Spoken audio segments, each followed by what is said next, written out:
These alarm sounds are for the Kidde 10LLCO. If the red LED is on, there's a loud signal of 4 alarm sounds repeated for 4 minutes, followed by 2 patterns per minute. This means dangerous levels of CO detected. Please follow emergency procedures. If the light indicator is off, but there is a constant sound, this means malfunction. Please replace the alarm. If the red LED flashes twice every 30 seconds and amber LED flashes every second, the sound emitted is 2 chirps every 30 seconds, this means the end of the product life. Please replace the alarm.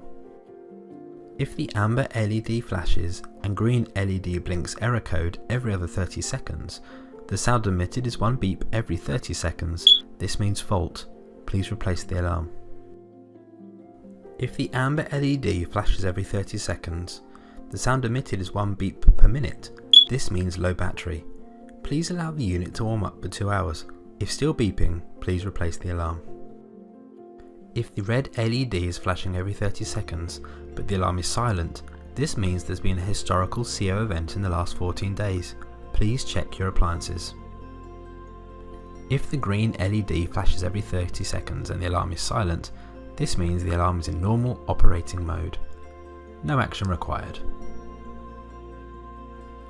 Please regularly test your alarms and advise friends and family to do the same. Thank you.